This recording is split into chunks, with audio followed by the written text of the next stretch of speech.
What is going on, everybody? Well, we made it through another one and we're into March. The weather's been gorgeous out here. We're gonna clip 60 today. It has been absolutely phenomenal weather-wise. So I think winter's coming to an end here. That's just exciting. It's exciting to be able to, it's warming up and to get outside again and to be productive outdoors, not just indoors. So I had a subscriber that asked me a question and shot me an idea for a topic for a video. Thank you, by the way, I appreciate that. And essentially it was, Matt, we've seen your gym. Now, what does the kitchen of a competitive bodybuilder look like? And I was like, that's a great idea. And it worked out perfect because I had to do some cleaning and I just went to the grocery store a couple of days ago, so my fridges are pretty much stocked at this point. Really funny story. When I bought this house, 3 years ago, I'd never seen the house, I'd just seen pictures. So when I walked into the house the very first time and the owner was standing in the kitchen, because when you walk into the house, the very first room you walk into is the kitchen. And I hadn't even said hello to the owner yet. And I saw this kitchen and I looked around and I looked at the owner and I went, I don't even care what the rest of the house looks like. I'm buying it. To which he was just like, well, that was easy. And I explained to him the situation. He goes, well, then you're gonna love this room. And man, 3 years I've been here, and if I ever leave this house, the kitchen has to be at least this or an upgrade. If it's not, I'm not buying the house. It could be in the Garden of Eden, and if the kitchen sucks, I'm not buying it at that point. So anyway, without further ado, let's get started. You know, and I figure I would just take you in from my vantage point. Like I said, when I walked in, this was what I saw. At the time, I was living in an apartment where the kitchen was like that narrow space right there, and you had barely like half that counter space. I have actually had two other people in this kitchen with me preparing food and whatnot, and there's so much counter space and so much room here that we never even bothered each other. That's the great thing for like holidays and when you have people over and stuff like that. It's really easy. So this is my vantage point, and like I said, I walked in, took a look at this, and just went, I'm buying this thing. So anyway, so starting here right off to the corner, I have two fridges. I have to have two fridges.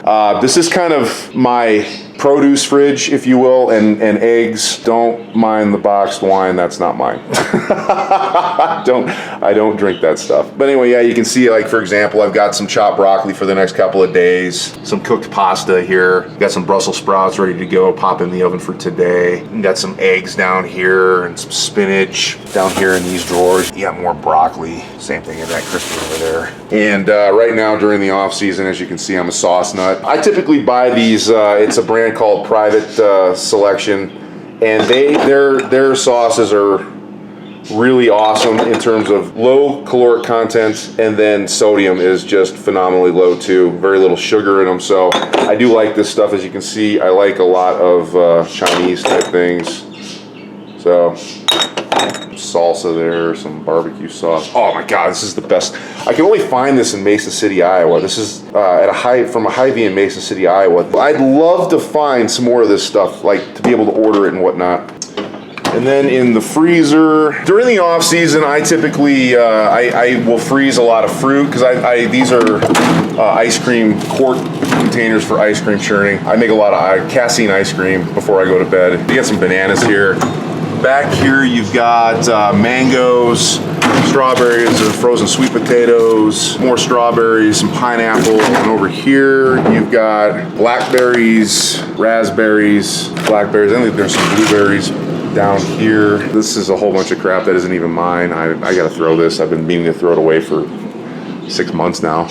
So this is the pantry, and this is another awesome addition to this kitchen. There is no lack of space in this kitchen. Now granted, I live by myself, but for my lifestyle, like, it's just amazing. As you can see, I love my seasonings, which is what that is. You got poppy seed, garlic powder, onion powder, ginger, cinnamon, cayenne pepper, ground cloves, nutmeg. Here up here you got cumin and curry and paprika and all kinds of stuff. Up top is just kind of, that's for backpacking, and I'm being a vegetarian now, I haven't, a lot of that stuff has meat in it, so I've considered actually selling that. I'm never going to eat it. The ramen is from years, more Mountain House for backpacking. As you can see, lots of beans. You got red beans, garbanzo, navy, you got all kinds of stuff up here. Lentils. I do make my own kombucha, so I've got all the kit up there for that. I have been lazy lately. I haven't been making it. I've just been buying it. You're gonna find that I buy a lot of my stuff in bulk, so you'll see as we go through here. Here's the fun section right here. You got your nitric oxides back there. You got your branched chain amino acids here. Here's a whole bunch of mass gainer. Of course, the dogs have their place. Here are all my pastas, my mung bean and black bean spaghettis over here. I got a deal on those those Snickerdoodle complete cookies, Lenny and Larry cookies. Just some other stuff back there. You know, a whole shit ton of wine there. I have my wine I drink.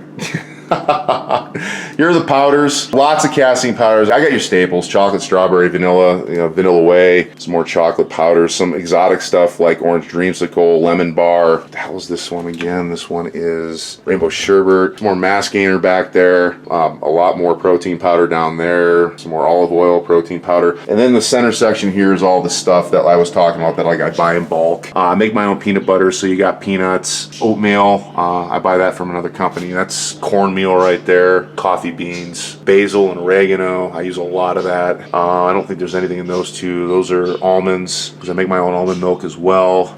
More seasonings here, and that's for the dogs. Being out on a farm on an acreage in Wyoming, everything has to be in containers or high up. Those little acrobats called mice get into everything, as I've found throughout the years. So that's the pantry. All right, moving on. So here are all like my daily supplements. Once again, oatmeal, peanut butter, chocolate in there. Yeah, I don't know how many friggin' chocolate bars I got in there, protein bars. Up here, you've got more seasonings and whatnot that I use like regularly. Seasonings over here like oregano, basil, pepper, cayenne pepper, so on and so forth. Spices over here, cinnamon, nutmeg, cloves, and ginger. I use those on a regular basis. Salts and flours. More exotic type seasonings, coconut sugar and baking powder, baking soda, dry active yeast, cornstarch, vanilla extract, curry, all kinds of stuff. Up top here, it looks like this might be like hot chocolate and stuff like that, but actually raisins, walnuts, and cashews go in there now. They're just containers I use for other things. Got some olive oil up there, some maple syrup, nutritional yeast, banana powder, and coconut that I need to refill. Here is the second fridge. So let's go into the main fridge. You got some produce back here. Looks like cucumbers, green onions, beets. I do juice, green peppers, lemons. This was from when I made vegan tacos a while ago. Those things keep forever. This is when I did a Mediterranean spaghetti squash. You gotta have Kalamata olives, man, if you're gonna do like a Greek Mediterranean style. Lemons, you got more eggs in here that I'll just replenish on a daily basis. Brussels sprouts, and then apples. I love apples, and I don't do fruit during the season, but during the off season I will do at least an apple a day, and I'll usually throw it into like a smoothie or something. There's some Fuji in there, so those are apples. Over here, once again, this stuff isn't mine. I just kept it because you never know. Unsweetened applesauce, tahini, water, almond milk, a whole bunch of crap that once again is not mine. I just kept it because you never know. So, and then in the freezer, make my own marinara, freeze it, and just whenever I need it. You got some sweet potatoes that I freeze, and then we'll just pull out and eat. Once again, a whole bunch of crap that wasn't mine, and that I'm just trying to get rid of. It's Ezekiel bread. If I'm gonna eat bread or make toast or something, I'll use Ezekiel sprouted grains. It's not real bread. It's, as you can see, flourless. So I typically don't do grains anymore if I can avoid them. Coming over to the First Peninsula, here is a KitchenAid that I really haven't used too much recently because I haven't done too many sweet potatoes, but during the competition season I will use that regularly to help puree baked sweet potatoes. You've got to have an espresso and a coffee maker. Oh, and like I said, I do juice once a week during the off season. I'll do a detox type juice, which is beets, carrots, and green apples, and holy crap, is that full stuff. I've got a couple of food processors, and then there's an old juicer down there. Other than that, there's really nothing to look at in any of these. It's just kind of stuff. Same thing up here, it's just coffee mugs and stuff. And there's a lovable addition to this kitchen. Elsa, can you say hello? No, that's not hello, that's why are you bothering me? Can you sprechen? Sprechen. All right, we'll take that. Double oven here. Once again, when you've had a double oven, yeah, I will never go back. You can do so many things at one time. Here's, like I said, there's no lack of room in this kitchen because here is second supplement cabinet, right? But this is going to be more my competition type supplements. You know, just walk the line here. Yeah, this is all competition when I'm getting ready for show stuff that I'll take. So this is your competition supplement cabinet. Microwave that I never use. I just use for the underlight for the stove. There's nothing really to look at in any of these cabinets. It's just baking stuff and pans and things like that. Here's another section of counter. It is just like, once again, just there's no lack of space or countertops. I love it. And once again, there's really nothing to look at. It's plates and things like that. And so here is the main island, and I've joked that it's my altar.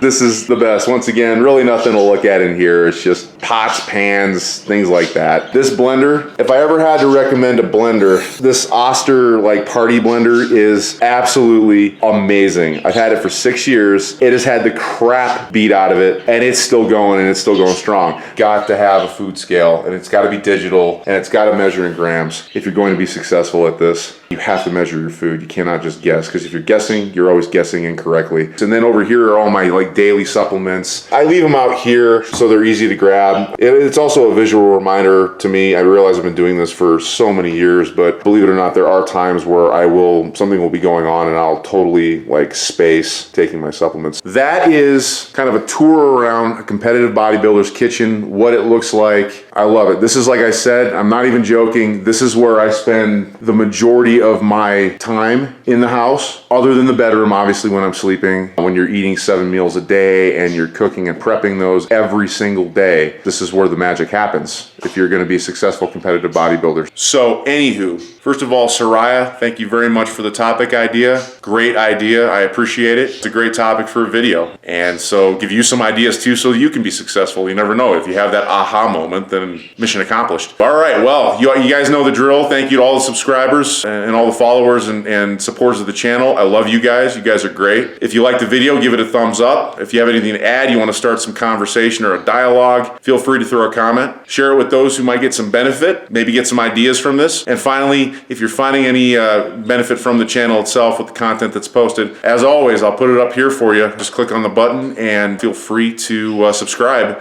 That way you're always updated when new content is uploaded. So anyway, stay safe, stay strong, stay healthy, and as always, stay positive. Thanks, guys.